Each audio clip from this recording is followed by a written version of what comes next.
تدا دلوقتي انا حابب مجال التعليق الصوتي، وانا شايف ان صوتي مميز ومعبر، وشايف ان انا قادر ان انا اعبر يا اما بالفصحى يا اما بالعاميه. انا حابب مجال الاعلانات، انا حابب مجال الافلام الوثائقيه، انا حابب مجال الاخبار، انا حابب مجال الكتب الصوتيه.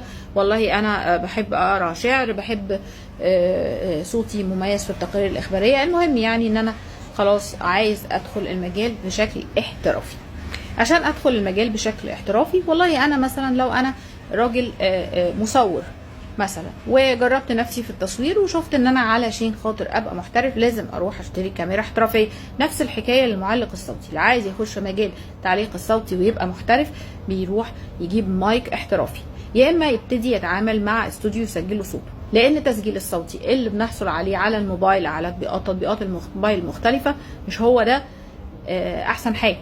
انا بصور دلوقتي لايف على التيك توك، على الفيسبوك، على انستجرام، على اي حاجه بصور بكاميرا الموبايل. هل التصوير ده هو ده الاحترافي؟ لا طبعا، لازم كاميرا احترافيه. نفس الحكايه للصوت، لازم مايك احترافي او تسجيل احترافي في مكان استوديو احترافي. سؤال كتير قوي ناس سالته بتتكلم عنه، طب هو انا ليه اركز في المجال ده واسيب المجال ده، وليه يعني ابقى مركز على ده اكتر او ايه؟ الحقيقه ان انا صوتي لايق في ايه او صوتي احسن في ايه، دي حاجه انا هحسها، واللي حواليا كمان هيحسوني بيها. يعني انا لو مميز في تغيير الاصوات ومميز في التمثيل الصوتي، يبقى انا هتجه للدوبلاج اكيد.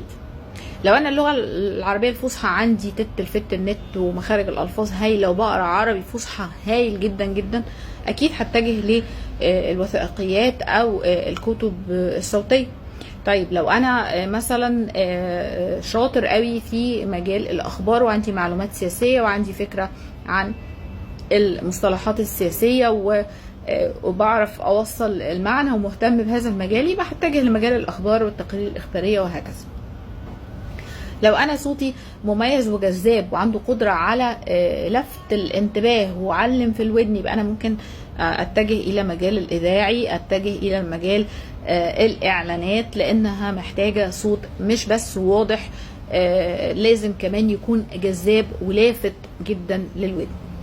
دي حاجات كلها هتبان من الممارسه، هتبان من الشغل. يعني ايه هتبان من الممارسه وهتبان من الشغل؟ هتبان ان انا بدل ما اسجل مره، لا اسجل مره واثنين وثلاثه واربعه، واعتمد دايما ان انا اعبر بصوتي، اعتمد دايما ان انا اسجل لنفسي نصوص مختلفه، ان انا اسمع ناس مختلفه، لحد ما القط الحته اللي انا متميز فيها. ابتدي بقى اركز، ابتدي بقى ايه، اسمع على طول في السكه دي، اسمع كتير. موبايل بقى في ايدينا كلنا، وسيله اعتقد في ايد كل حد، ان اللي عايز يسمع هيسمع. يوتيوب موجود، كل حاجه بقت متاحه وموجوده. اللي عنده لغه اجنبيه وعايز يقرا باللغه الاجنبيه، برضو في نصوص وتكست كتيره متاحه. ممكن اخش على جوجل واعمل سيرش على نصوص وثائقيه، او انزل كتب ادبيه PDF واقراها. في حاجات كتير اقدر ان انا اتصرف فيها. طيب دلوقتي انا عايز اشتغل او عايز اتعامل بقى مع سوق الفويس اوفر ده، واشوف الدنيا ماشيه ازاي. هخش بقى السوشيال ميديا على الجروبات، واخش بقى ادور على جروبات الفويس اوفر، اعمل سيرش على اي جروب فويس اوفر، وابتدي انضم ليه، وابتدي اشوف الناس بتتكلم في ايه، والناس بتتكلم في اللي هيقترح عليك مايك، في اللي هيقترح عليك كورس معين، في اللي هيقترح عليك نصيحه معينه اثناء التسجيل، في اللي هيقول، في اللي بينزل اعلانات او الكلام. اللي انا بقوله ده مهم كل حاجه، بس ده المدرسه القديمه. يعني ايه المدرسه القديمه؟ يعني السوشيال ميديا موجوده في حياتنا بقى لها مثلا 15 سنه او يمكن 20 سنه. هل هي ده المجال الوحيد اللي بيجيب شغل؟ لا، الحقيقه مش المجال الوحيد اللي بيجيب شغل. بقى لنا مثلا 5 سنين في مواقع بقت على السوشيال ميديا متخصصه في الفريلانسنج. يعني ايه متخصصه في الفريلانسنج؟ يعني بتجيب صاحب الخدمه مع العميل، يعني المقدم الخدمة المعلق الصوتي مع العميل. العميل بيخش على المواقع اللي بتقدم هذه الخدمات. زي ايه هذه المواقع؟ ده اللي هقوله لكم المرة الجاية.